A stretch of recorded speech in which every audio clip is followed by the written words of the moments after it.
Hola. Hola, señor Harry, ¿se me escucha? Hola.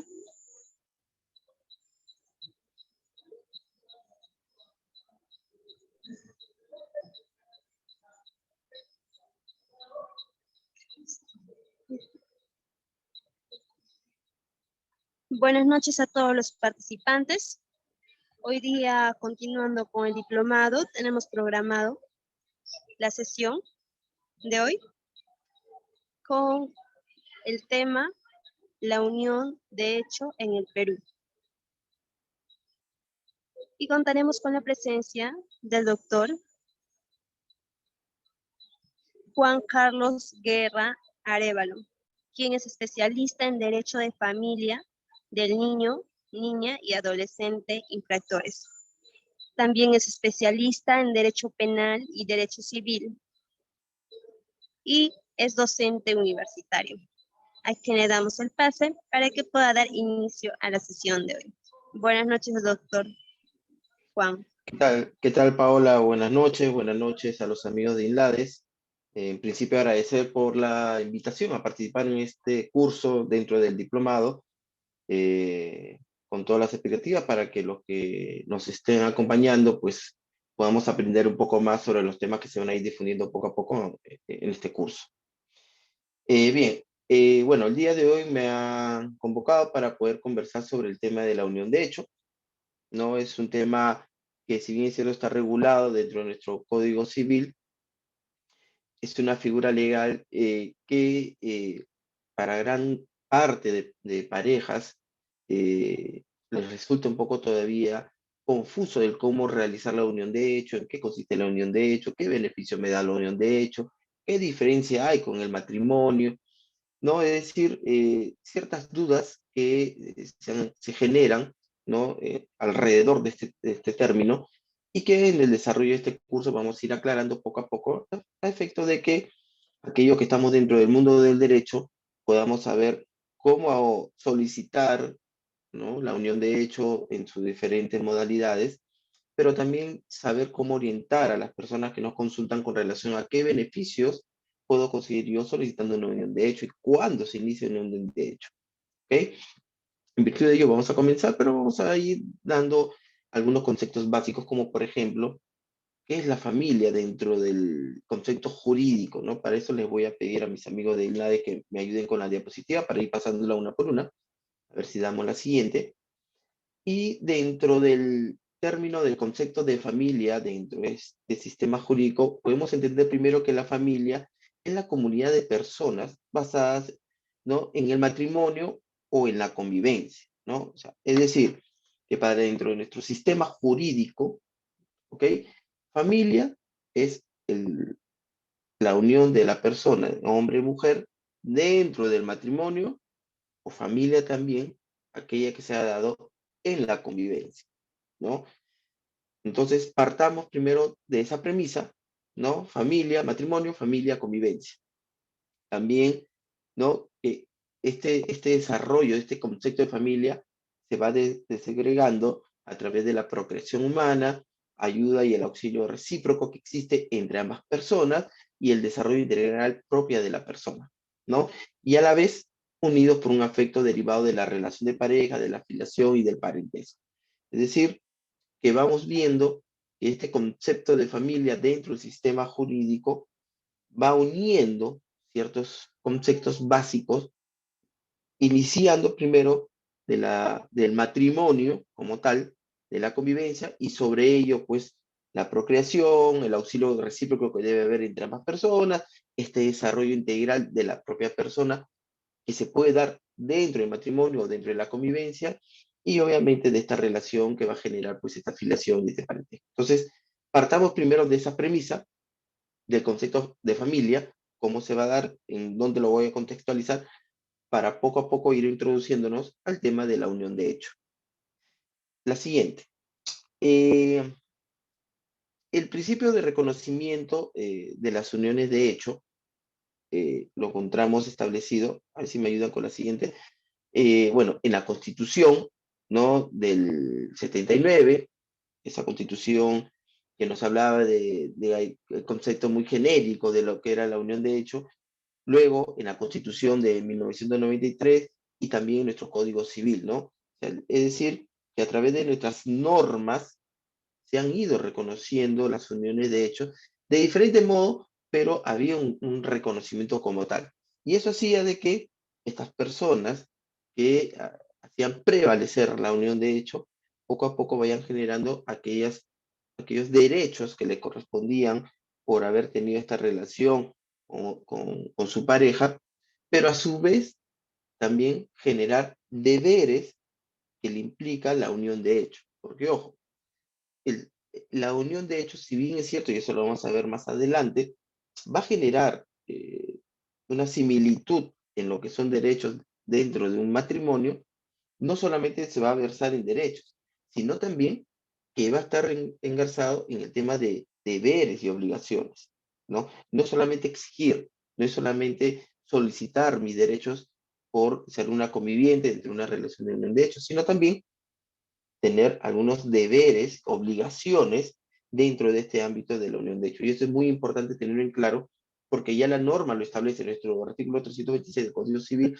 y establece cuáles son estas obligaciones, cuáles son los elementos, cuáles son los requisitos, cuáles son las formas, clases de unión de hecho que se pueden dar en el tiempo. La siguiente. Eh, La unión, de hecho, es considerada, y hay algunos autores que manifiestan que esta unión de hecho puede ser también considerada como una tesis de la apariencia matrimonial, ¿no? ¿Y por qué una tesis de la apariencia matrimonial? Porque obviamente al reconocer la unión de hecho, vas a generar ciertos derechos, ciertas obligaciones como si fuera un matrimonio. Si bien es cierto, la diferencia que se va a tener entre un matrimonio es que, obviamente, hay un documento que acredita, ¿no? La unión conyugal, ¿no? Conforme también lo establece nuestro Código Civil, la cual va a estar inscrita en registro público, ¿no? Con una partida de matrimonio, lo mismo se va a generar con la unión de hechos, se va a reconocer también la unión de hechos y va a generar ciertos derechos idénticos a lo que tendría cuando una persona se casa, ¿no? Por eso se habla de la tesis de la apariencia del matrimonio. ¿Por qué? Porque hay una unión sexual libre y voluntaria entre hombre y mujer, ¿no? Acá no hay una obligación, acá no hay una presión para poder hacer una unión de hecho, es la unión voluntaria.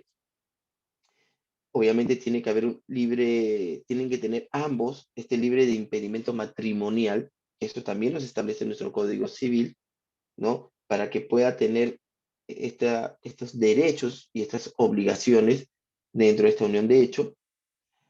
También tiene estos fines, tiene estos deberes semejantes al matrimonio, como por ejemplo el hacer la vida en común, la fidelidad, la asistencia recíproca, ¿no? Es, es muy importante tenerlo en consideración y por lo menos tiene que haber un plazo determinado para que se genere la unión de hecho, ¿no? Y ese es un punto muy importante porque este plazo va a ser el punto a considerar cuando se solicita la unión de hecho en su momento. Entonces, entendamos que la unión de hecho, también puede ser considerada como una tesis de la apariencia del matrimonio, porque va a tener estos matices, ¿no? Que se van generando en esta unión matrimonial, ¿no? Donde vas a tener ciertos requisitos, ciertas obligaciones, tiempo determinado para poder consagrar esta unión y sobre todo, ¿no? Tener esos momentos que dentro de la pareja se va a tener durante la relación, pero que al final, en caso de exista una separación, la parte perjudicada pueda accionar sobre cierto derecho que le corresponde. ¿Ok? La siguiente. Dentro de nuestro ordenamiento jurídico nos habla que la unión de hecho puede tener un concubinato propio o un concubinato impropio, ¿no? Ya nuestro artículo 326 del Código Civil nos hace esta diferencia, que lo vamos a ver más adelante, ¿no? Pero este concubinato propio, pues, se tiene que dar entre personas libres y sin impedimento matrimonial, ¿no? O sea, no puede ser que tú quieras hacer un reconocimiento de un derecho entre una persona que está casada versus una persona que está soltera, ¿no? O sea, no podría haber ahí un reconocimiento de ningún derecho, porque ahí va a haber un impedimento matrimonial, ¿no? Tampoco puede haber una unión de hecho, una persona que esté separada, estando casada, pero separada de cuerpos, con una persona que de repente está en estado de viudez, ¿no? Entonces, porque va a haber un impedimento matrimonial. Siempre que veamos que estas personas que quieran realizar una unión de hecho, sabiendo que hay un impedimento matrimonial, ¿no? Va a significar que no van a poder hacer un reconocimiento de unión de hecho. Así hayan pasado más de 2, 3, 4, 5, 10 años de haber hecho convivencia. Eso hay que tenerlo en consideración. Y también tenemos el concubinato impropio, ¿no? Es cuando tengan impedimento para legalizar su unión, ¿no? Y eso lo vemos en el artículo 402, inciso 3 del Código Civil, ¿no? Este concubinato justamente va a estar el grupo de personas que haciendo vida en común, ¿ok? Tienen impedimentos para casarse, ¿no? Estas dos personas, por ejemplo, María y José, viven juntos, hacen convivencia, pero ambos están casados con otras personas, pero separadas. Obviamente hay un concubinato impropio, porque no pueden, hay impedimento legal de poder contraer un nuevo matrimonio y más aún poder hacer una unión de hecho, ¿no? A diferencia de que si ambos estuvieran solteros y solamente estén en convivencia, estaríamos dentro de un concubinato propio. Entonces, esas son las dos clases de unión de hecho que nos establece nuestro Código Civil y que hay ciertas casaciones que también establecen ciertos parámetros para también definir dentro del concubinato propio elementos que nos podrían dar luces, estamos frente a este proceso de unión para poder llegar al reconocimiento. Dentro de ello, la siguiente, tenemos claro de que la unión de hecho tiene que cumplir ciertos requisitos, ¿ya? La norma es muy clara, ¿no? Nuestro código al legislador, al momento de prever que se puedan reconocer esta unión de personas, esta unión de hecho se puede solicitar en principio vía judicial, lo puedo solicitar vía notarial, ¿no? Y que esto a su vez implique un reconocimiento de una comunidad de bienes que se sujeta al régimen de la sociedad ganancial. ¿Esto qué implica? Que al lograr un reconocimiento de unión de hecho, sea vía notarial, sea vía judicial, entraríamos, esta unión de hecho reconocida, entraría esta comunidad de sociedad de gananciales. Es decir, del patrimonio que se pueda ir generando durante la convivencia, pueda esta entrar a una libre separación cuando ambos decidan pues separarse de la convivencia que hayan llevado, siempre y cuando exista primero este reconocimiento de unión de hecho. También nos señalan que se prueba que existe una unión mediante la posesión constante de Estado con cualquiera de los medios admitidos por la ley procesal, siempre que exista un principio de prueba escrita. Cuando hablamos de mediante la posesión constante de Estado con cualquiera de los medios admitidos por la ley procesal, se refiere a los medios probatorios que puedan acreditar la existencia de esta unión de hecho. Porque, ojo, la norma no me dice declarativa. No es así. No es una unión de hecho declarativa. La unión de hecho tiene que ser probada.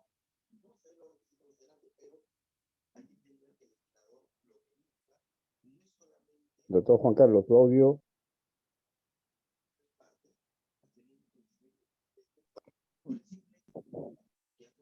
Doctor Juan Carlos, su audio.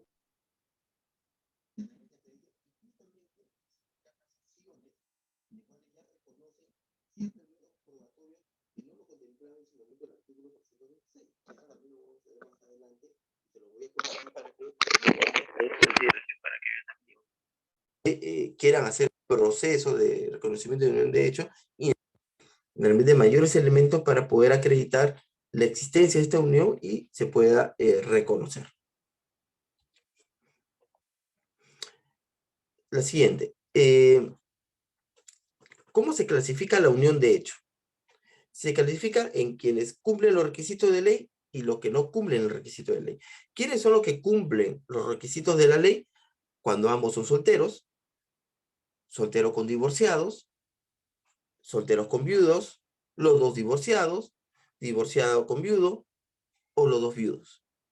¿no? Es decir, estas son las personas que tienen las posibilidades de solicitar este reconocimiento de unión de hecho.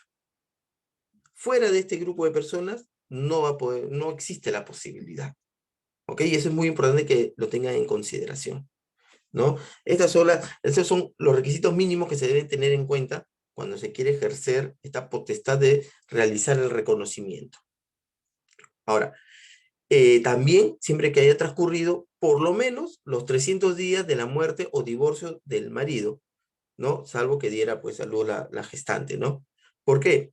Porque obviamente el legislador también ha previsto que en caso de las personas fallecidas o que hayan realizado su proceso de divorcio, tiene que haber transcurrido por lo menos 300 días para poder recién hacer un proceso de reconocimiento de unión de hecho. Y tenemos el otro grupo de aquellos que no cumplen los requisitos de ley. Es decir, lo que establece el inciso 3 del artículo 402 del Código Civil.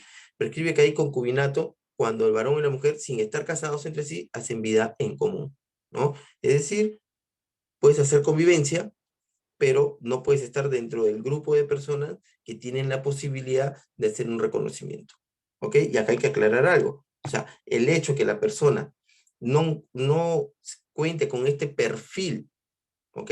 No cuente con el perfil para solicitar el reconocimiento, no implica que no pueda hacer convivencia. O sea, las personas son libres de poder tomar esa decisión de hacer vida en común, pero de ahí hacer un reconocimiento fuera del grupo, del perfil de las personas que pueden solicitar el pedido a nivel notarial o a nivel judicial, obviamente no lo van a poder hacer, ¿no? Y eso hay que tenerlo en consideración, porque a veces me han consultado, doctor, mire, yo vivía con mi pareja nunca se divorció, pero él ha comprado, pues tiene 2 terrenos, tiene un carro, ¿no? Y bueno, falleció, pero yo no tengo derecho a nada, no me quieren reconocer nada. Ha venido la esposa y está reclamando lo que le corresponde según ella porque es la esposa.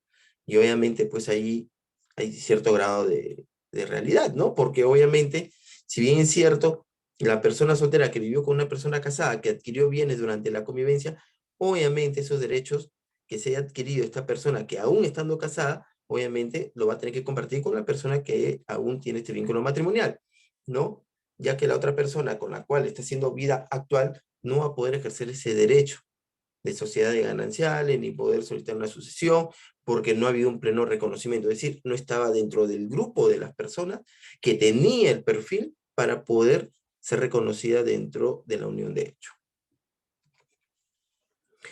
Ahora, hay que tener en cuenta que dentro de la clasificación de la unión de hecho, cuando establecemos este grupo de personas que pueden tener el perfil para solicitar, lo que busca la norma también es que al reconocer a esta persona o a estas personas, esta pareja que ha hecho convivencia, al darle la condición de o reconocer su unión de hecho, es también reconocerlas como personas que van a poder acceder y ejercer algún tipo de derecho, ¿no? Hacerlas visibles, sobre todo para aquellas personas, como por ejemplo en el caso anterior, puede ser que fallezca una de las personas, puede ejercer su derecho que le corresponde para reclamar ciertos derechos que debería tener producto del fallecimiento, ¿no? De uno de los cónyuges.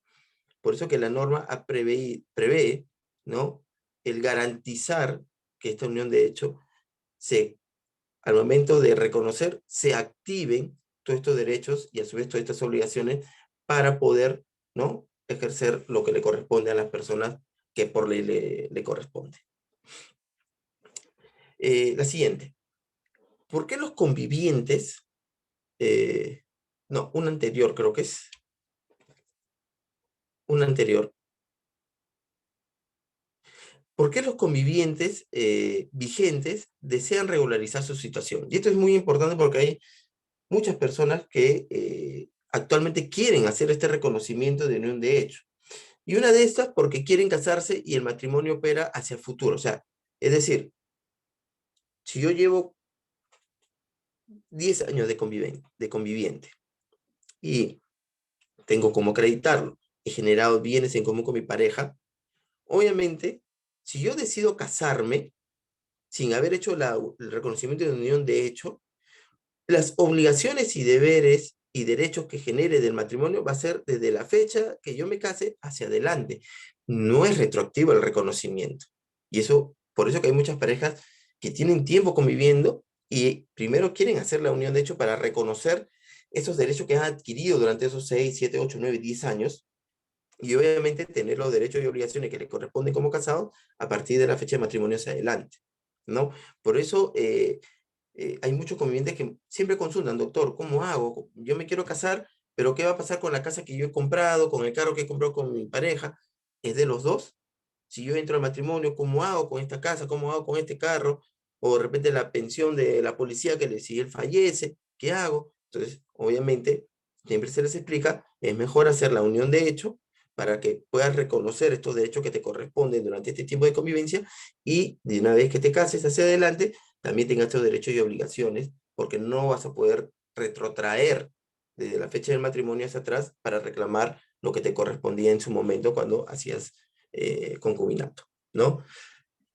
Porque solo quieren tener derecho a la sociedad de gananciales. También, ¿no? Hay muchos convivientes que no quieren casarse, pero quieren reconocer, o sea, quieren hacer la unión de hecho para tener este derecho a la sociedad de gananciales, es decir, han adquirido propiedades, tienen de repente dinero ahorrado en cuotas mancomunadas y quieren hacer esta sociedad porque existe la posibilidad que en algún momento estas parejas se separen, ¿no? Y obviamente puedan con cada uno de ellos hacer la división y partición de la sociedad de gananciales.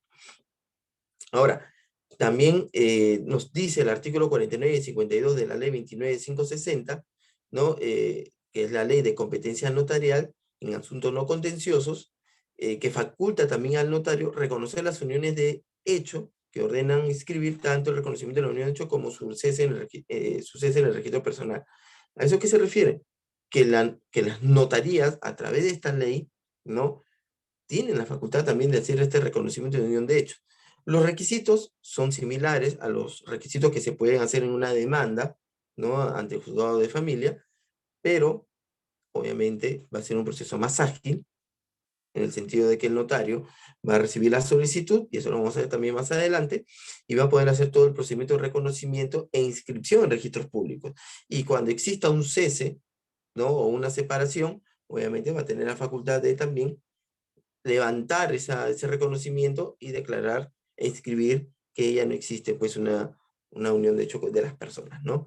Entonces, hay que tener en consideración estos dos puntos que hablé al principio, ¿no? Del por qué los convivientes ahora solicitan hacer el reconocimiento de un derecho, es porque mayormente este grupo de convivientes que tienen ya años haciendo vida en común, desean, ¿no? Asegurar lo que han generado como convivientes para luego pasar a tener estos derechos y obligaciones que van a tener del matrimonio hacia adelante. Y también porque hay este grupo de personas que no necesariamente quieren ir a un matrimonio, pero quieren generar esta sociedad de gananciales producto de las propiedades que hayan generado durante el tiempo de convivencia. La siguiente. ¿Cuáles son esos requisitos que establece la norma para yo poder entrar en estos procesos de reconocimiento de unión de hecho? Primero, la solicitud, ¿no? Es una solicitud en la cual ambas partes solicitan, ¿no? Al notario este reconocimiento, que se reconozca este tiempo, ¿no? De convivencia o concubinato, ¿no? Para que se vea plasmado en una unión de hecho. Para ello, le van a solicitar en principio un certificado domiciliario, ¿no? Para acreditar que hay un domicilio común que comparten ambas partes, ¿no? Y que sobre todo sea el domicilio actual de la pareja que va a realizar este proceso de reconocimiento de hecho. También un reconocimiento expreso que viven 2 años de manera continua, ¿no? Porque ese es el tiempo como mínimo que establece la norma, por lo menos una declaración que se señale que ya vienen haciendo convivencia por más de 2 años, un certificado negativo de unión de hecho, que eso se tramita ante registros públicos, en el cual me va a permitir identificar que las personas que vienen a hacer o que van a tramitar un reconocimiento de unión de hecho no están o no tienen ya un reconocimiento ya inscrito, ¿no? No tener impedimentos matrimoniales, y que no vive con otro varón o con otra mujer. A esto se refiere a que no esté dentro de lo estipulado dentro de los impedimentos que establece el Código Civil, pero sobre todo que al momento de solicitar la unión de hecho, sea el hombre o sea la mujer, tenga actualmente otra pareja, ¿no? Eso es muy importante. Y 2 testigos que acrediten el tiempo de convivencia, ¿no? Obviamente pueden ser testigos, pueden ser vecinos, amistades, ¿no? Que puedan asegurar y acreditar que esta pareja que va a solicitar la unión de hecho viene haciendo 2 años continuos de convivencia. Y otros documentos que crea por conveniente el notario, ¿no? Solicitar para poder tener mayores elementos de prueba que acrediten que estas personas cumplen con los requisitos, ¿no? Y el perfil idóneo para poder tener el reconocimiento de unión de hecho e inscribirse en registros públicos. ¿Qué otros documentos pueden ser? Por ejemplo, fotos, ¿no? Fotos donde aparezcan las 2 personas, videos de reuniones, que puedan también acreditar de que ellos están haciendo vida en común, ¿no? También puede haber declaraciones juradas, que también pueden firmar vecinos, amigos, en el cual declaren bajo juramento que estas personas, ¿no? Vienen haciendo vida en común. De repente también me puede ser partidas de nacimiento de hijos, en el cual se declare que a través de esta unión de hecho que ha llevado 3, 4, 5, 6, 10 años, se han procreado hijos, ¿no? Puedo acreditar también con fichas registrales de propiedades a nombre de ambos, con lo cual se acredita que vienen adquiriendo propiedades como si fuera una pareja de casados, ¿no? Es decir, ciertos documentos que le van a dar mayor validez y mayor certeza al notario para poder realizar el trámite de reconocimiento de la unión de hecho. La siguiente. ¿Cuáles son esos pasos para el reconocimiento de la unión de hecho? Primero, presenta uno su solicitud. Una vez que se presenta la solicitud, el notario lo que va a hacer es validar los medios probatorios que se van a juntar dentro de la solicitud, que es lo que hemos hablado hace un momento. Luego que valida, obviamente, valida la identificación de las personas solicitantes, ¿no? A efecto de determinar que sean las personas firmantes de la solicitud las que se están acercando a la notaría, a efecto de determinar, ¿no? La legalidad del procedimiento.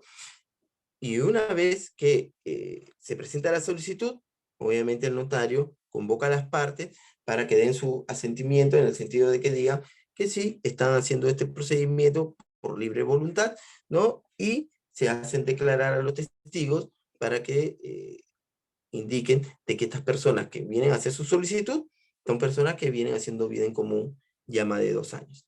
Luego de hacer este procedimiento de validación de los medios de prueba, de corroboración con los testigos, ya la notaría lo que hace es expedir la escritura correspondiente que se remite a los registros públicos, ¿no? Al registro de personas naturales de los registros públicos, ¿no? Porque obviamente lo que uno va a presentar es como una minuta, una solicitud. Esa no va a ir al registro.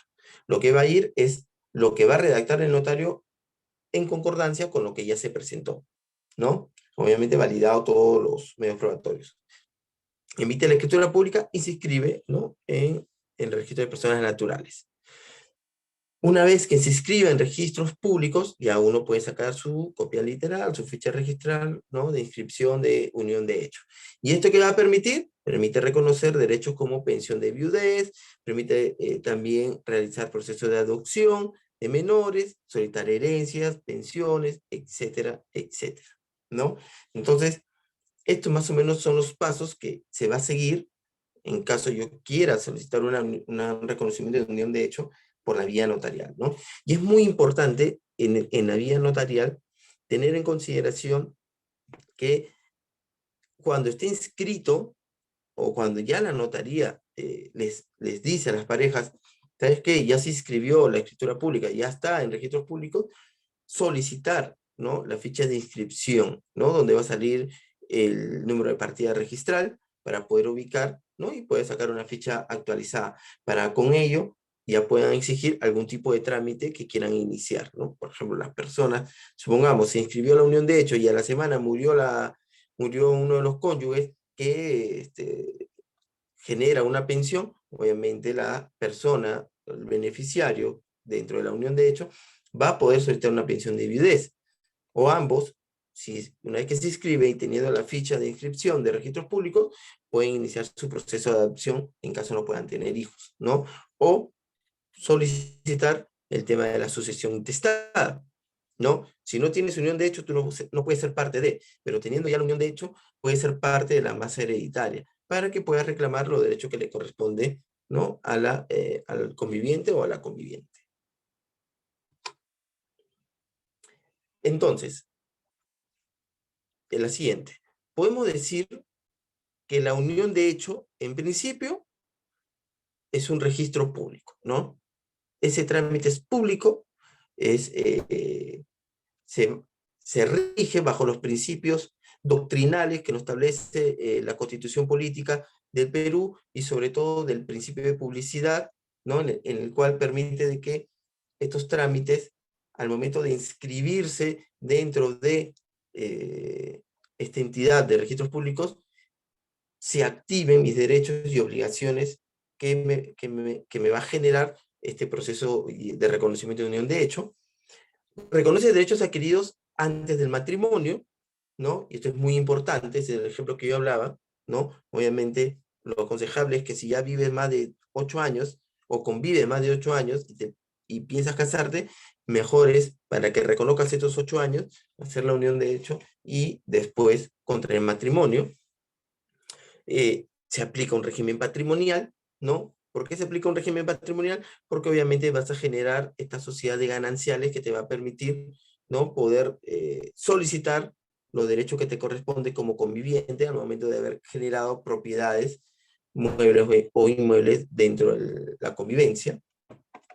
También se puede decir que se tiene que cumplir con los requisitos que establece la ley para que ambos puedan ser considerados personas sujetas al perfil del proceso de reconocimiento de unión de hecho, y también podemos decir que el reconocimiento de unión de hecho genera derechos como el matrimonio, ¿no? Yo creo que estos puntos son claves dentro de este proceso de reconocimiento, porque va a fortalecer la convivencia, va a dar estabilidad a la convivencia y le va a dar seguridad a la convivencia, ¿no? Por eso que esta figura de la unión de hecho en el Estado peruano es muy poco vista, o sea, hay muy pocas parejas que conocen de estos temas, ¿no? Piensan de que la convivencia no genera derechos, cuando es todo lo contrario, sí se genera derechos, ¿no? Pero tiene que haber un reconocimiento. Por ahí me dirán, ¿pero qué pasa si murió y no hice el reconocimiento? ¿Lo puedo hacer? Sí, sí se puede hacer. Si uno de los convivientes falleció y no hiciste ese reconocimiento, puedes solicitar el reconocimiento de la unión de hechos.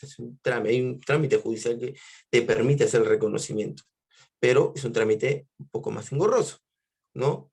Lo ideal, ¿no? Y lo que mayormente se aconseja es que las parejas que tienen proyecciones a estar juntos en un determinado tiempo puedan, ¿no? Pasados los 2 años, hacer su reconocimiento de unión de hecho, si es que no tienen proyectado casarse, para que vayan ambos asegurándose de generar estos derechos y obligaciones como si fuera un matrimonio. La siguiente. Recomendación. Una de las recomendaciones que siempre se da es que la unión de hecho va a buscar proteger el derecho de propiedad de los convivientes, ¿ya? Y evitará la figura del conviviente perjudicado por la afectación de sus gananciales, ¿ok? O sea, una de las recomendaciones que puedo dar es que la unión de hecho va a proteger el derecho de propiedad de los convivientes, de ambos, no de uno, de ambos, y evitará la figura del conviviente perjudicado por la afectación de las gananciales. Si se inscribe el reconocimiento de una unión de hecho, sea judicial o notarial en el registro del inmueble, es decir, si tú no inscribes la unión de hecho y solamente haces una simple solicitud, pero no haces el trámite notarial, no vas a poder reclamar tus derechos como conviviente. O sea, no vas a poder reclamar lo que te corresponde como propiedad. O sea, para que tú puedas ejercer el derecho de la propiedad basado en la figura de unión de hecho, tiene que estar inscrito en registros públicos. Si no, pierde validez, ¿no? Por eso que la figura de la unión de hecho, por eso yo decía, va a dar seguridad a la convivencia, va a dar seguridad a la pareja. ¿Por qué? Porque vas a poder proteger tu derecho a la propiedad. Si ambos aportaron el 50% cada uno para comprar una casa, se entiende que, estando con unión de hecho y posterior a una separación, le corresponde el 50% a cada uno, ¿no? Como división y partición de la sociedad de gananciales. Pero si tú no hiciste la unión de hecho y no estás casada, ¿no? Y la propiedad la compró uno de los convivientes sin haber hecho este reconocimiento de unión de hecho, así tú le hayas dado la plata, pero está a nombre de uno de los convivientes, no vas a poder ejercer tu derecho de la propiedad. ¿Por qué? Porque no hay un reconocimiento de tu derecho como tal, ¿no? Por eso es muy importante tener este detalle de otros puntos más que te va a ayudar la unión de hechos, que te va a proteger haciendo un reconocimiento de unión de hechos, ¿no? Por eso que esta figura dentro del Código Civil te da la seguridad de tener estos derechos como el matrimonio para que tú más adelante lo puedas ejecutar. Lo siguiente. Los convivientes vigentes, ¿no? Al momento de hacer este proceso de unión de hecho van a poder tener un seguro social de salud, ¿no? Van a poder generar este derecho seguro social de salud. ¿Por qué? Porque si tienes una pareja que esté asegurada, ¿no? Y tú tienes reconocimiento de unión de hecho y generas estos derechos y obligaciones, va a poder asegurarte. A diferencia a la pareja que no esté reconocida como unión de hecho, como si fuera un matrimonio, no va a poder generar pues un seguro social. Va a poder tener un subsidio por incapacidad o por maternidad, ¿no? En este caso, esta unión de hecho va a reconocer esos derechos de la pareja y va a haber una cobertura por invalidez y seguro de vida, ¿no? A diferencia de aquella persona que es conviviente, pero que no es compatible para hacer el proceso de reconocimiento de unión de hecho, ¿no? Por eso es el impacto que tiene esta figura legal dentro de nuestro código en la actualidad es fundamental. ¿Y por qué lo digo? Porque durante el tiempo se ha ido perdiendo este tema de los matrimonios. Es decir, claro, las parejas actuales tienen esa proyección a futuro de casarse, pero mayormente inician haciendo convivencia, ¿no? Anteriormente o años atrás, era primero el enamoramiento y cortejar a la pareja y pedir permiso a los padres para poder casarse. No era la convivencia. Ya con la modernización, con la tecnología y con el avance de la ciencia y todo, las parejas también se han ido modernizando. Y ahora lo que buscan es primero convivir. Convivir para saber si yo me llevo bien contigo o no y no irme a un matrimonio. Pero en esa convivencia, obviamente, se van generando ciertos derechos, ciertas obligaciones que no están reconocidos, o sea, legalmente, ¿no? Entonces, o que una de las parejas quisiera exigir. Por eso, viendo que el proceso durante el tiempo de las parejas han ido cambiando, han ido evolucionando, basado en primero convivir, es que esta figura legal ha tenido mayor fuerza y lo que busca es justamente proteger esta convivencia. ¿Basado en qué? Basado en que ahora mayormente las parejas conviven para posteriormente después casarse. Entonces, como son la mayor parte de parejas que están conviviendo, el legislador ha previsto estas modificaciones al Código Civil, esta dación de normas que permiten pues darle mayor derecho a las parejas que puedan al momento de decidir separarse, exigir los derechos que le corresponden, siempre y cuando existe este reconocimiento de unión de hecho.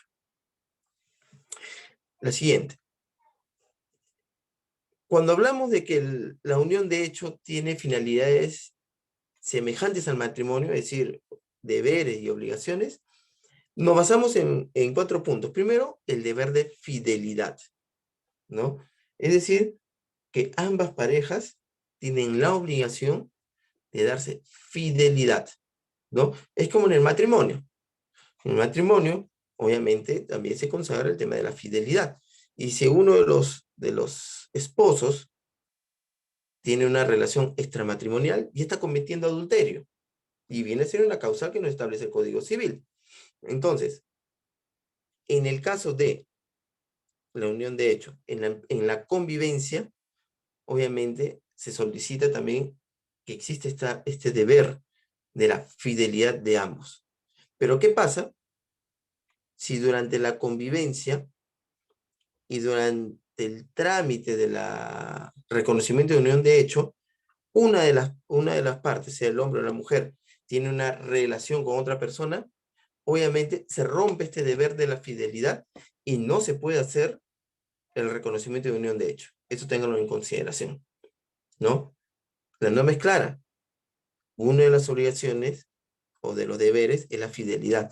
Pero si esta fidelidad yo la rompo en pleno proceso de reconocimiento de unión de hecho, y en el cual se toma de consideración o toma de conocimiento el notario, no va a poder hacer el reconocimiento de unión de hecho porque ya se incumplió uno de los deberes.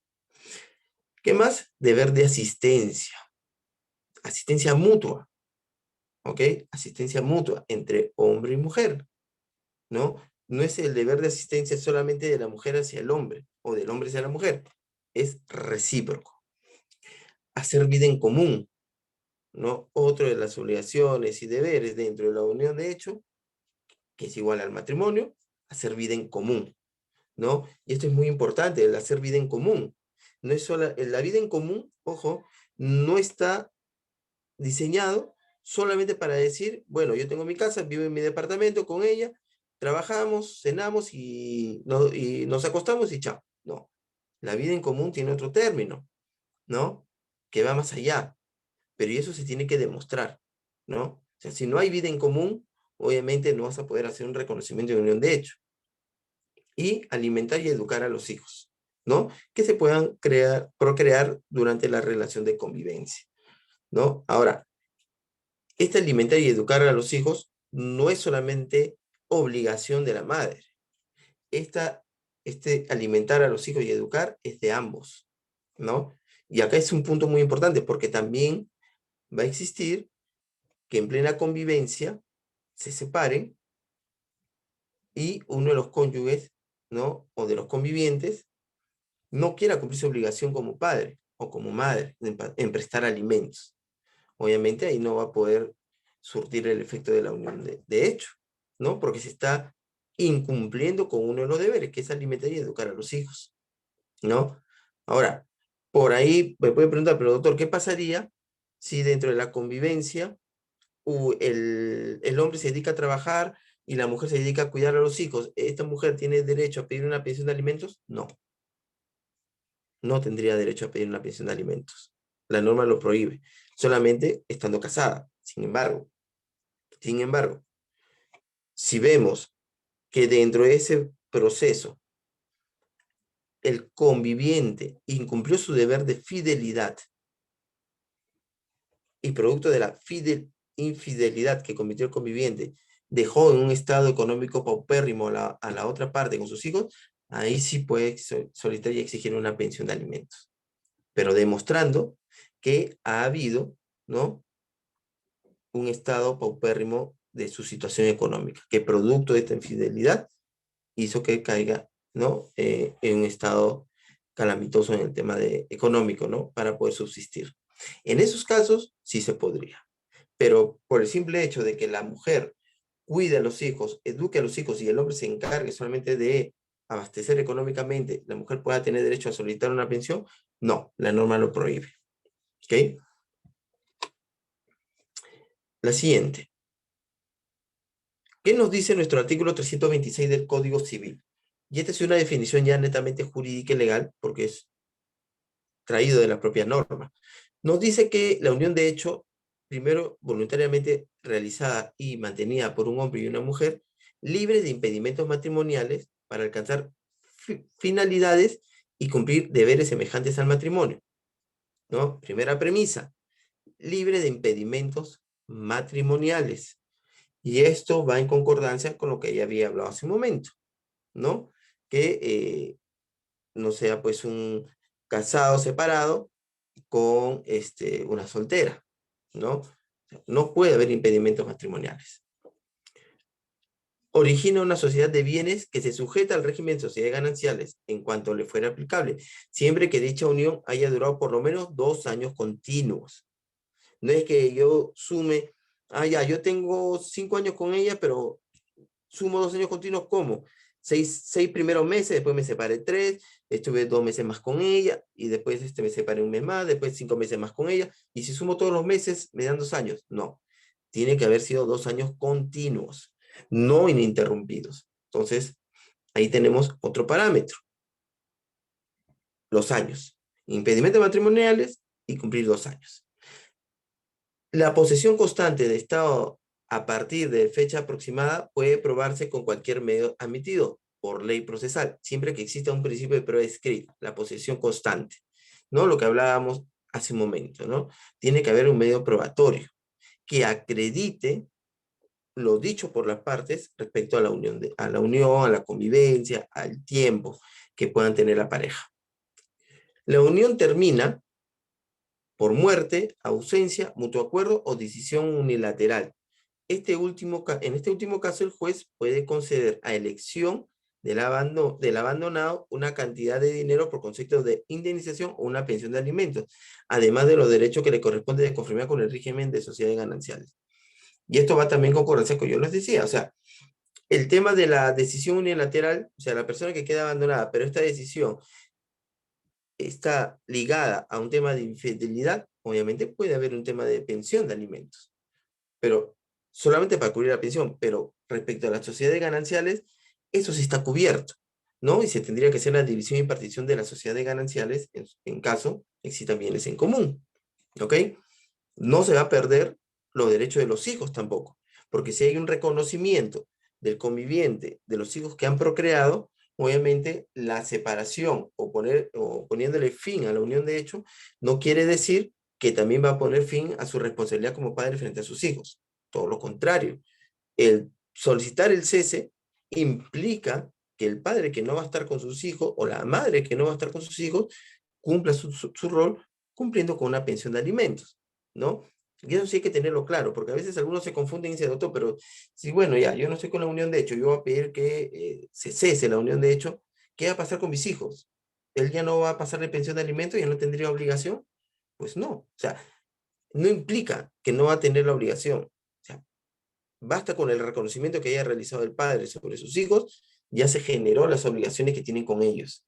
La separación, así como el divorcio, ¿no? En caso de divorcio, te solicitan primero para hacer el divorcio por un tema de causal o por mutuo que primero soluciones el tema de pensión de alimentos, tenencia y régimen de visita.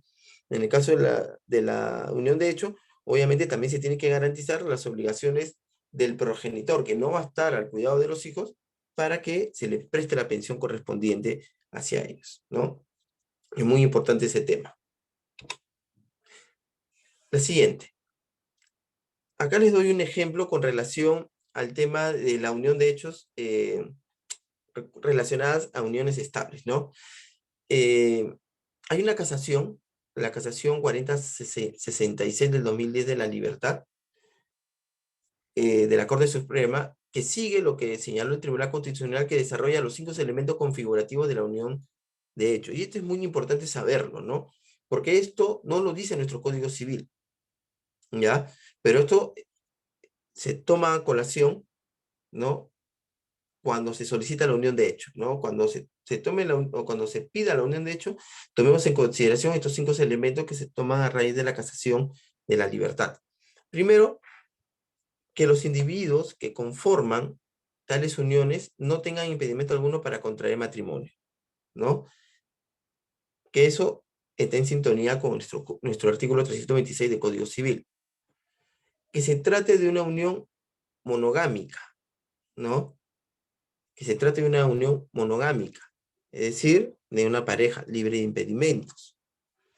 Que compartan habitación, lecho y techo. Esto es, que las parejas de hecho lleven su vida tal como si fuesen cónyuges, compartiendo intimidad y vida sexual en un contexto de un fuerte lazo afectivo, en un clima de fidelidad y exclusividad. Y este punto es muy importante, ¿no? Es decir, lo que te está diciendo la casación, tomando en consideración lo que dice el Tribunal Constitucional, es que no quiere una simulación de parejas. O sea, no quiere, lo que te dice es, oye, no es que venga Juanita y Juan y digan, son convivientes, y porque ellos lo declaran, yo les voy a dar el reconocimiento. No. que compartan una habitación, o sea, que tengan un domicilio fijo, que tengan un lecho, tengan una habitación, que hagan vida de pareja, ¿no? Compartiendo intimidad, teniendo relaciones sexuales, ¿no? En un contexto afectivo, que se demuestre este lazo afectivo de la pareja, ¿no? Y que se dé la fidelidad y exclusividad. ¿A qué se refiere la fidelidad y exclusividad? Que en principio la fidelidad significa que tanto ella y él no tengan otras parejas. Y la exclusividad, que se dediquen ambos. O sea, la unidad de ellos dos, ¿no? O sea, uno para el otro. No es que yo también tengo por ahí mi amiga, que tengo por ahí mi amante, no. O sea, eso es lo que te dice el Tribunal Constitucional. Tiene que percibirse esta unión, ¿no? Esta efectividad como pareja, para que tú puedas tener convicción frente a la persona a la cual solicitas el reconocimiento. Que se trate de una unión estable. ¿Qué quiere decir? Debe extenderse por un periodo prolongado, además de ser continua e ininterrumpida, ¿no? Si bien te habla de un periodo de 2 años, ya el tribunal te dice que tiene que ser una unión estable, ¿no? Una unión que sea fortalecida, que tenga este periodo prolongado y además que no tenga interrupciones, ¿ok? O sea, estas interrupciones, ¿qué significa? Que no digas, estuve 1 año, me separé 6 meses, volví 3 meses, ahora tengo con ella 4 meses más. No. Tiene que ser interrumpida y prolongada. Y eso también se tiene que demostrar, ¿no? Como les digo, o sea, no es todo plenamente declarativo. Todo tiene que ser con medios de prueba, medios probatorios fehacientes que acrediten esta unión y que le den asertividad tanto al notario o al juez, en caso se quiera hacer un reconocimiento judicial, de que esta es una persona o una pareja que cumple con todos los requisitos que establece el Código Civil. Y el último elemento, que la apariencia de vida conyugal debe ser pública y notoria, ¿no? Este es otro punto que no lo vemos en nuestro código, pero que esta vida conyugal sea pública, ¿no? O sea, por ejemplo, que no diga, no, pues yo no tengo amigos, no tengo familiares. Si le preguntan a la pareja, a ver, ¿quién puede dar fe de que tú y ella son convivientes? No, nosotros somos solos, no tenemos quien pueda acreditarlo, no, pues. O no hay fotos, o ahora que están de moda las redes sociales, tiene Facebook para ver si juegan, pues, ¿no? Sus salidas, qué sé yo. No, no manejamos Facebook, no tenemos video, no tenemos fotos que podamos demostrar nuestra unión. Obviamente pues no es público ni es notorio, entonces por consiguiente va a generar duda, y al generar duda, el notario o el juez no va a querer hacer este reconocimiento de unión de hecho porque no va a dar esta certeza de que ahí está esta unión voluntaria, esta unión pues estable, ¿no? Y obviamente pues va a haber una negación. Por eso que estos 5 elementos es muy importante mencionarlos y al momento de mencionarlo en nuestra solicitud, darle también el sustento correspondiente que le permita al legislador, que le permita a la entidad administrativa convencerse de que existe esta unión de hecho. La siguiente. También tenemos la Corte Suprema a través de la casación 4320 de Lima, nos ha indicado que podemos distinguir 2 clases de unión de hecho, ¿no? Que también lo dice nuestro Código Civil, que ya lo hablé hace un momento, ¿no? La unión de hecho propia y la impropia. Pero ya la Corte Suprema, esta casación, lo ha explicado mucho más detallada, ¿no? En el sentido de que cuando habla de unión de hecho propia, señala que es aquella que cumple con todos los elementos para surtir efectos jurídicos.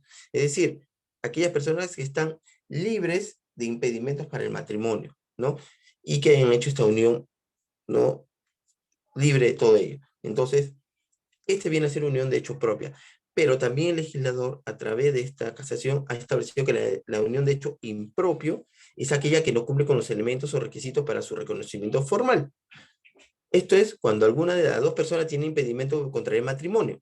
A su vez, esta última se clasifica impura, cuando ellos desconocen la situación de impedimento matrimonial. E impura cuando al menos uno de ellos conoce del impedimento, ¿no? Entonces, si ya se dan cuenta, nuestro Código Civil nos habla de propia e impropia, ¿no? Obviamente, la casación hace alusión de esta clasificación de unión de hecho propia e impropia, pero ya dentro del campo de la impropia nos habla de esta situación pura e impura, ¿no? La pura es cuando se tiene conocimiento que ambos, hombre y mujer, tenían desconocimiento de los impedimentos matrimoniales. Tenían desconocimiento. Y la impura, cuando uno de ellos sí tenía conocimiento o conoce de algún impedimento, ¿no? Entonces ya más o menos introduce estas definiciones para que las parejas o los convivientes que quieran hacer este proceso de reconocimiento o lo quieran entablar de manera judicial puedan, ¿no? Tener estos detalles en consideración para que puedan subsanarlo en el tiempo. Ahora, algunos dirán, pero doctor, ¿pero qué pasa si yo voy a la vía notarial y hay observación y no me quiere reconocer? Si no te quiere reconocer la vía notarial, puedes acudir a la vía judicial. Ahora, si no quieres ir a la vía notarial, puedes ir directamente también a la vía judicial a solicitar tu reconocimiento de unión de hecho. ¿Cuáles son? La siguiente. ¿Cuáles son esos efectos personales de la unión de hecho? Primero, en cuanto a los hijos, la filiación y la prestación alimentaria, ¿no? Esos son los efectos en cuanto a los hijos. La filiación, ya sabemos, el reconocimiento, ¿no? Todos conocemos que cuando hay un matrimonio, todo hijo nacido dentro del matrimonio se considera de ambos. Es un símil cuando hay un reconocimiento de unión de hecho. Y prestación alimentaria se refiere a la obligación que tiene el padre en prestar alimentos hacia los hijos y la obligación en caso exista algún perjuicio por parte de alguno de los convivientes que haya quedado en estado de abandono. ¿Ok? ¿Qué efectos también tiene la unión de hecho? Una equiparación jurídica de los hijos. ¿A qué se refiere? A igualdad de derechos. ¿Y cuándo se refiere a igualdad de derechos? Por ejemplo, para aquella persona que estuvo casada, tuvo hijos, ¿ok? Se divorció, convivió con otra persona y solicitó la unión de hecho. Y también tuvo hijos. Implica que los hijos nacidos de la unión de hecho versus los hijos dentro del vínculo matrimonial que tuvo en su momento, van a tener los mismos derechos, ¿no? No es que el hijo de una unión de hecho va a tener menos derechos que un hijo dentro del vínculo matrimonial, no, ¿no? Y eso ya lo estableció el legislador en su oportunidad. Por eso es que es muy importante tener en cuenta este efecto que va a tener la unión de hecho con relación a los hijos, la igualdad de derechos en estos ejemplos, ¿no? Y el ejercicio de la patria potestad, ¿no? O sea, esta unión de hecho me va a permitir ejercer libremente mi patria potestad. Entonces, es muy importante que dentro de estos efectos personales, ¿ok? Podamos tener en cuenta que vas a poder tener afiliación, prestación de alimentos, igualdad de derechos y un libre ejercicio de la patria potestad. Siguiente, efecto de los concubinos en la unión de hecho. Primero, sabemos que van a tener deberes que nacen de la misma convivencia. Uno de ellos, la ayuda mutua, ¿no?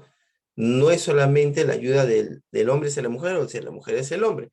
Ayuda mutua, la cohabitación y la fidelidad, ¿no? Que va relacionado a los elementos y a los requisitos que se debe dar en una convivencia, ¿ok?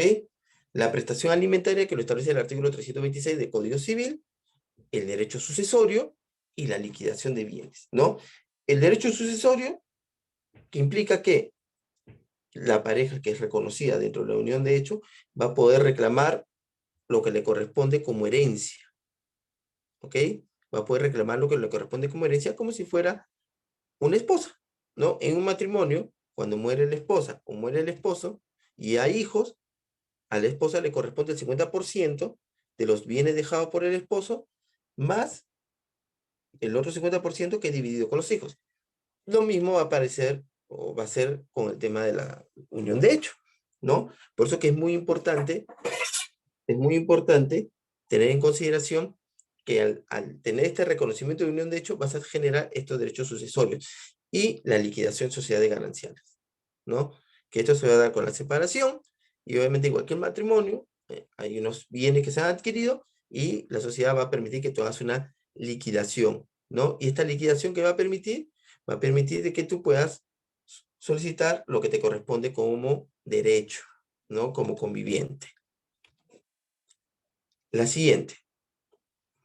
Acá tenemos también un pleno jurisdiccional, ¿no? que se dio a través de la Resolución Administrativa 1571 del año 2011, ¿ok? Que establece sobre la liquidación de sociedades gananciales, que nos indica que no se requiere de sentencia judicial previa que reconozca la unión de hecho para proceder a la liquidación de sociedad de bienes de la unión de hecho, puesto que constituye parte de la cuestión probatoria. ¿Y a qué se refiere esto? En este pleno jurisdiccional, ¿ok? Indica que tú para pedir una sociedad de gananciales no requieres una sentencia previa de unión de hecho. ¿Ok? Y eso está establecido en este pleno jurisdiccional. No se requiere una sentencia judicial previa que reconozca la unión de hecho para proceder a la liquidación. ¿Por qué no se requiere? Porque se entiende que en este proceso de liquidación de sociedades gananciales, tú ya puedes introducir los medios probatorios que den a entender que existe una unión de hecho. ¿Ok? Y eso lo dejó claro el legislador. Hubieron dos posturas.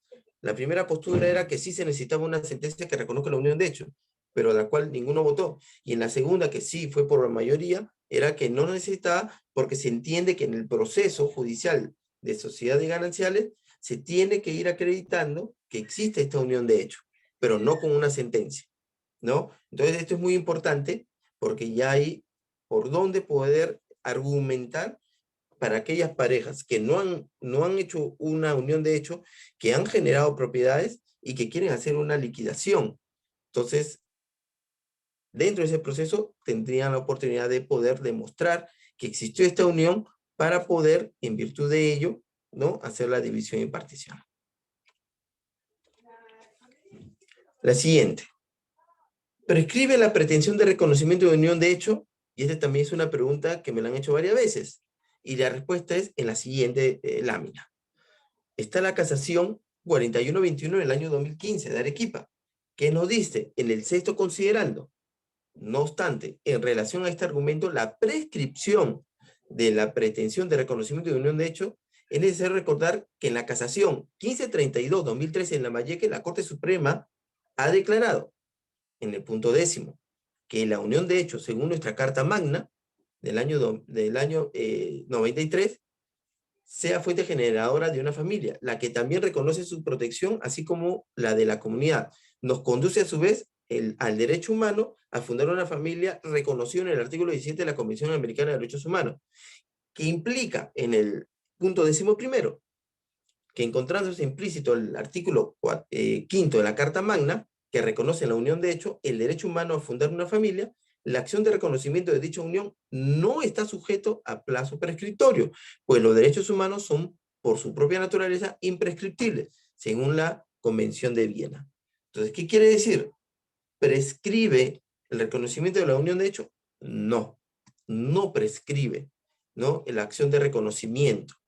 Entonces, es muy importante tener en consideración, porque ya ha habido procesos en los cuales han solicitado esta figura de la prescripción y basados en esta casación 4121-2015 se ha podido establecer de que este acto de hacer el reconocimiento de unión de hecho no prescribe, ¿no? Entonces, este es un punto también muy importante que puedan tener en consideración con relación al tema de la unión de hecho en el Perú. La siguiente. La siguiente, por favor.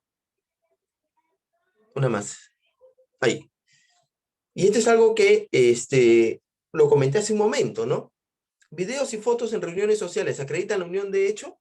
¿Qué nos dice la casación 4416-2018 de Puno? En su fundamento destacado número 5.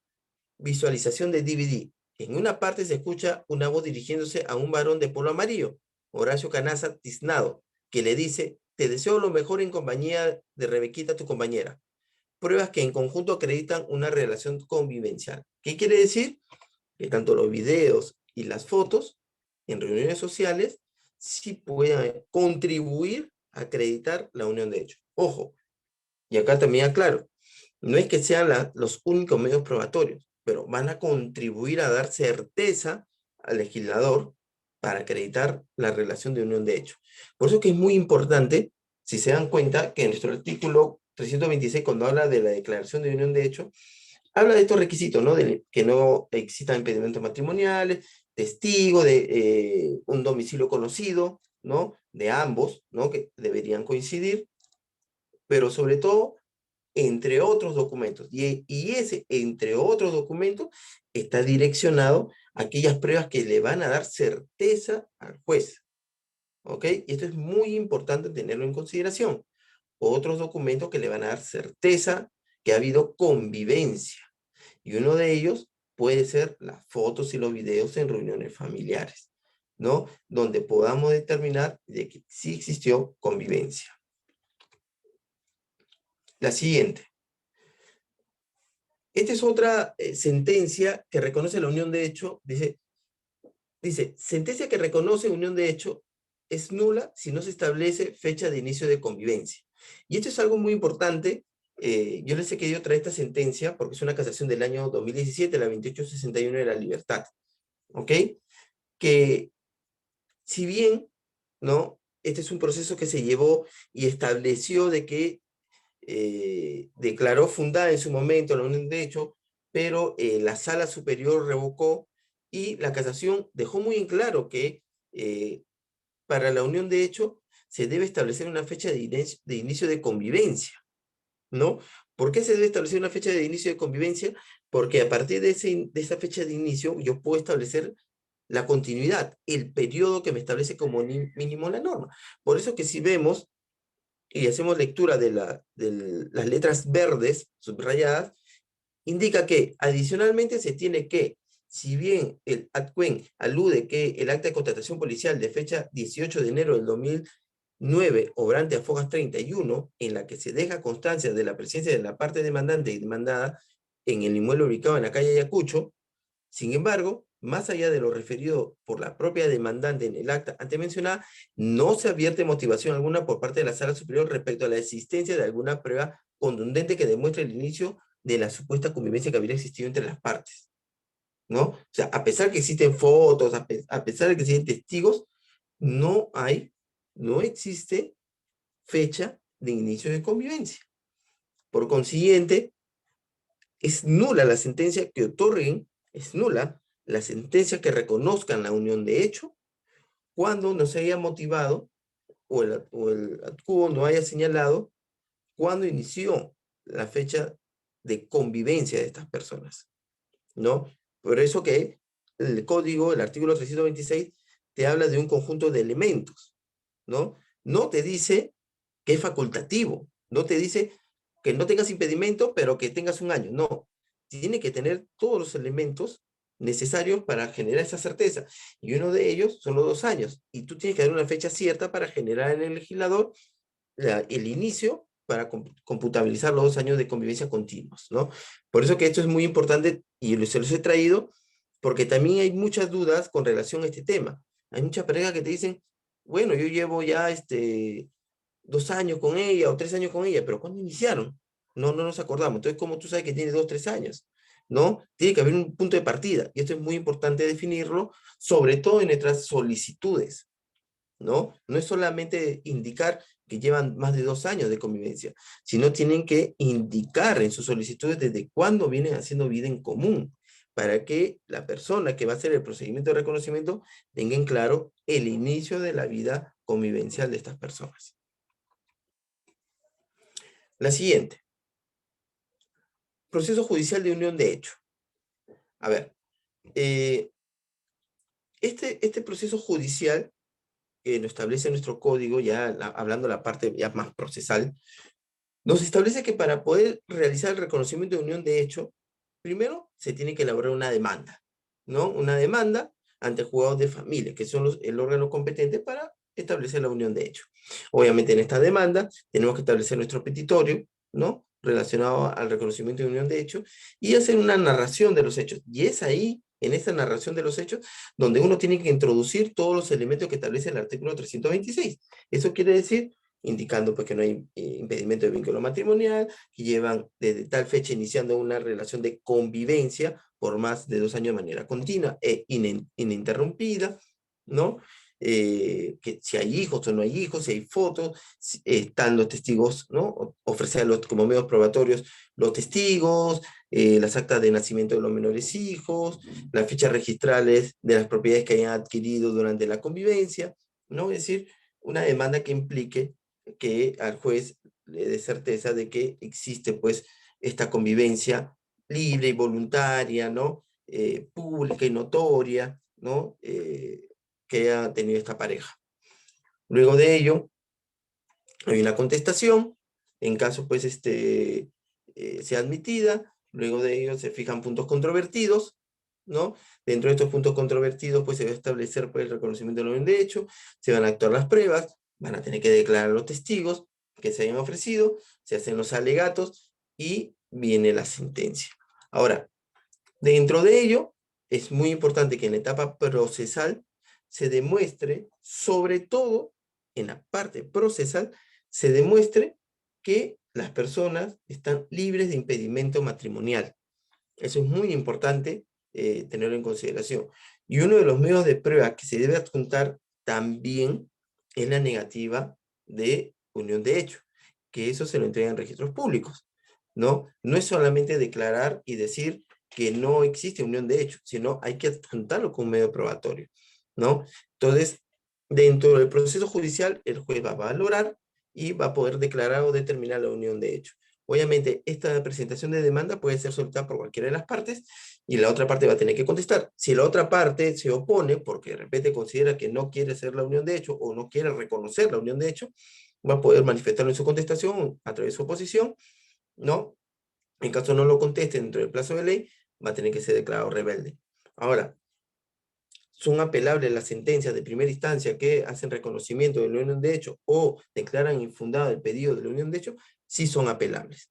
Ya en instancia superior se evaluará los elementos que no se tomaron en consideración en primera instancia para poder declarar fundado el pedido o infundado por parte de la otra parte. Y si en la segunda instancia no hay una satisfacción por ninguna de las dos partes, pueden recurrir al recurso de casación. Ahora, importante tomar en consideración, todas estas casaciones que yo les he dado en estas láminas, son muy importantes tomarlas en consideración al momento de solicitar por la vía judicial la unión de hecho. ¿Y por qué le digo que es muy importante? Porque ya hay precedentes, ¿no? Y sobre todo las casaciones lo que nos indican son los puntos a los cuales debemos atacar al momento de hacer nuestra demanda de unión de hecho. ¿Para qué? Para que el legislador sepa que ya hay pronunciamiento de otros juzgados, perdón, de otros jueces, que son jueces supremos, que ya han establecido un punto de vista jurídico que determinan cuándo hay unión de hecho, cuándo no existe la unión de hecho, cuándo o qué puntos debe considerarse para tener una adecuada motivación en la sentencia y que en el cual los abogados deberían contribuir para que el juez pueda motivar su sentencia y así poder hacer el reconocimiento de la unión de hecho, ¿no? Entonces, este es el circuito, ¿no? Del proceso judicial, cerrando ya este tema de la unión de hecho, es muy importante tomar en consideración que la unión de hecho dentro de nuestro ordenamiento jurídico nos garantiza, ¿no? A las parejas el derecho de poder ejercer lo que le corresponde como si fuera un matrimonio. Y y ese ejercicio no solamente implica para la persona a la cual se le solicita el reconocimiento de unión de hecho, sino también para proteger los derechos de la prole, es decir, de los hijos en caso lo fuera, ¿no? Y también para proteger las propiedades que se vayan generando o se vayan adquiriendo durante la convivencia. Por eso es muy importante la figura de la unión. De hecho, más aún con la última ley que se dio hace un año y medio, con relación a las pensiones de las militares, pensión de policías, pensión de la ONP, de la 1990 y de la 2530, que en el cual establece que a través de la unión de hecho, las personas pueden también reclamar las pensiones que le corresponden por viudez, a través de la pensión de viudez de la 1990 a la 2530, de la caja policial y la caja militar, ¿no? Ya la ley ya reconoce, o sea, con el reconocimiento de la unión de hecho, uno puede tramitar estas pensiones, y eso se estableció en esta última modificatoria de la ley. Por consiguiente, un criterio válido de este artículo es dar garantías a los convivientes como si fueran casados. Antes de repente era invisible, ahora sí se hace visible porque es ya la modernidad, ¿no? De las parejas, hacen que primero vean el tema de la convivencia y posteriormente el matrimonio, ¿no?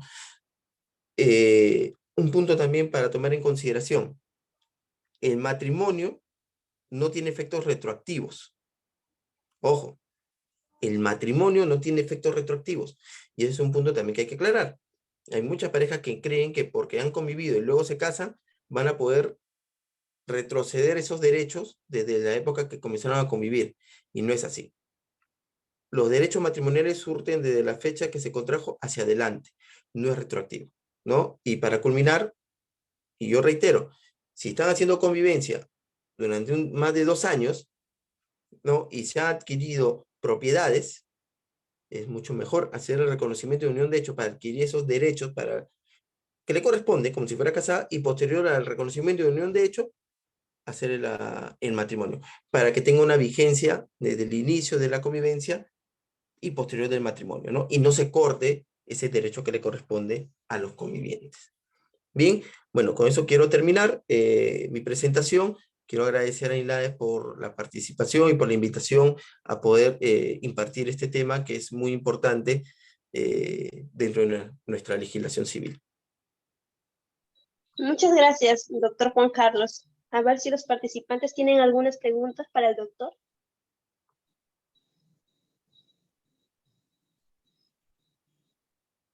Bueno, quedó todo claro, doctor. Como siempre, una excelente ponencia. Le agradecemos por su participación y a todos los esperamos la próxima semana. Que tengan buen fin de semana. Buenas noches, doctor Juan Carlos. Gracias. Hasta luego.